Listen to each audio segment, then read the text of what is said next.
اگلی آیت میں اللہ تبارک و تعالی نے یہودیوں کی ان شرارتوں کا اصل سبب بیان فرمایا ہے کہ وہ کیوں مسلمانوں کو ستانے کے لیے مختلف سازشیں یا مختلف کارروائیاں کرتے رہتے ہیں۔ فرمایا کہ اصل سبب ان کی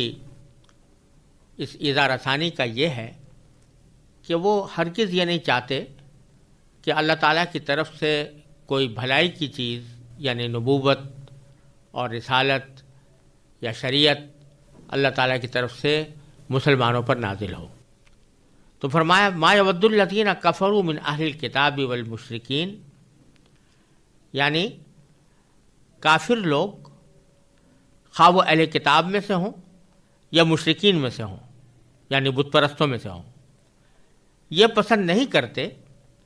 ان ينزل علیکم من خیر، کہ تمہارے اوپر کوئی بھلائی نازل ہو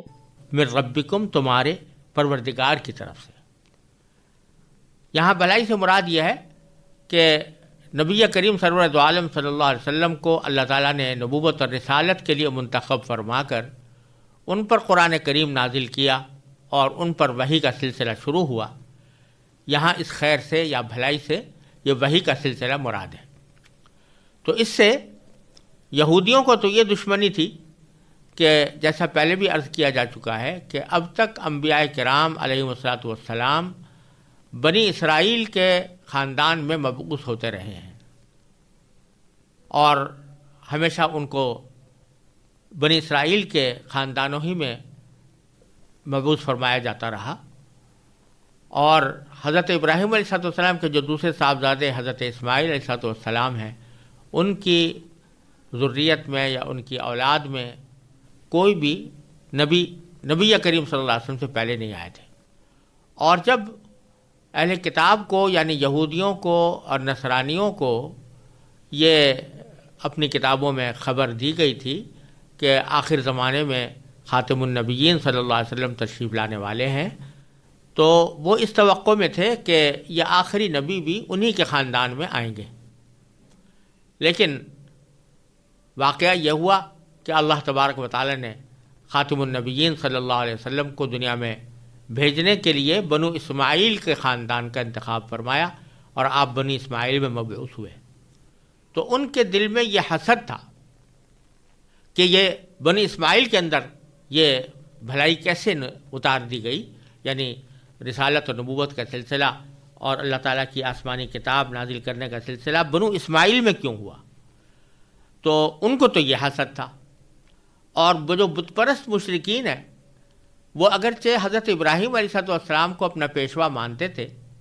اور پیشوا ماننے کا مطلب بظاہر یہی تھا کہ وہ ان کو مانتے تھے کہ وہ اللہ تعالیٰ کے بھیجے ہوئے پیغمبر ہیں، لیکن ان کو اعتراض یہ تھا کہ اللہ تعالیٰ کو اگر پیغمبر بھیجنا تھا تو وہ کسی بڑے سردار کے اوپر کیوں نہیں نازل کیا گیا، لولا انزل ھذا القرآن علی رجل من القریتین عظیم، جیسا قرآن کریم نے دوسری جگہ فرمایا کہ یہ قرآن ان دو بستیوں میں سے یعنی مکہ اور طائف کی بستیوں میں سے کسی بڑے سردار کے اوپر، بڑے آدمی کے اوپر کیوں نازل نہیں ہوا۔ تو ان کو یہ حسد تھا کہ اللہ تعالیٰ نے اپنی نبوت اور رسالت کو نازل کرنے کے لیے نبی کریم سرور دو عالم صلی اللہ علیہ وسلم کو منتخب فرمایا اور وہ اس سے محروم رہ گئے۔ تو اللہ تعالیٰ فرما رہے ہیں کہ یہ کافر لوگ خواہ اہل کتاب میں سے ہوں یا مشرکین میں سے ہوں، یہ پسند نہیں کرتے کہ تمہارے پروردگار کی طرف سے کوئی بھلائی تم پر نازل ہو، لیکن ان کی اس خواہش کی حماقت ظاہر کرنے کے لیے اللہ تعالیٰ نے آگے فرمایا کہ واللہ یختص برحمتہ من یشاء، حالانکہ اللہ تبارک و تعالیٰ جس کو چاہتا ہے اپنی رحمت کے لیے مخصوص فرما لیتا ہے۔ واللہ ذو الفضل العظیم، اور اللہ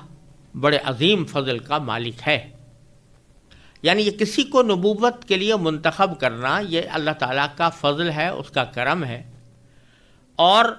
وہی اپنے علم ازلی سے یہ جانتا ہے کہ کس کو اس کام کے لیے منتخب کیا جانا چاہیے، کس پر یہ اللہ تعالیٰ کا فضل نازل کرنا چاہیے۔ ان لوگوں کے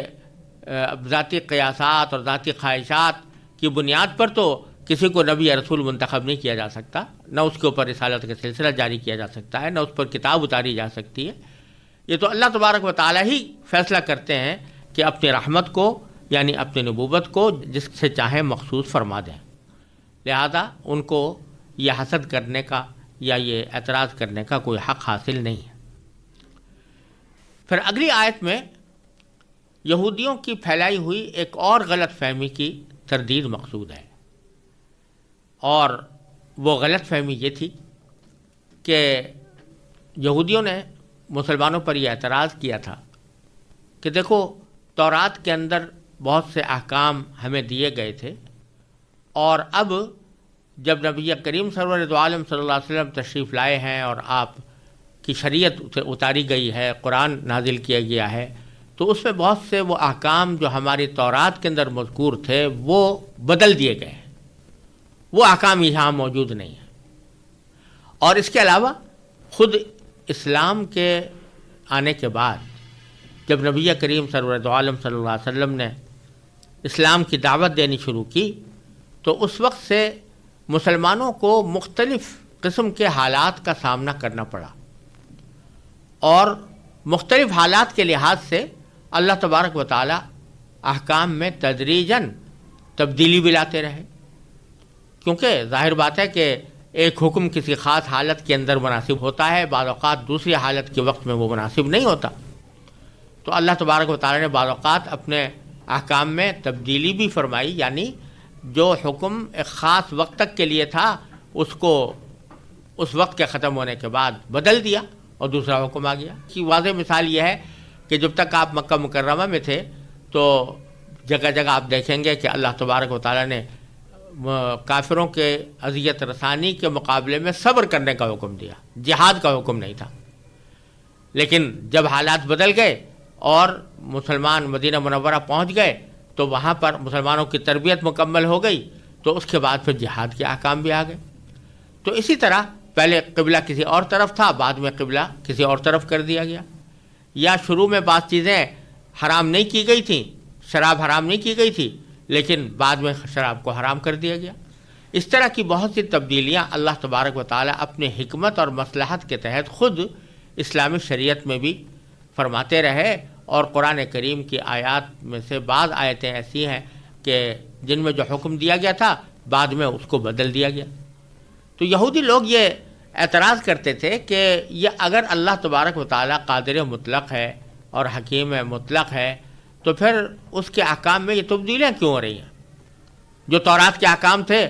قرآن نے آ کر ان کو کیوں منسوخ کر دیا؟ یا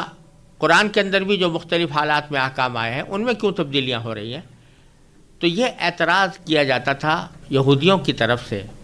اور یہودی اس اعتراض کو خود مسلمانوں کے اندر پھیلاتے تھے۔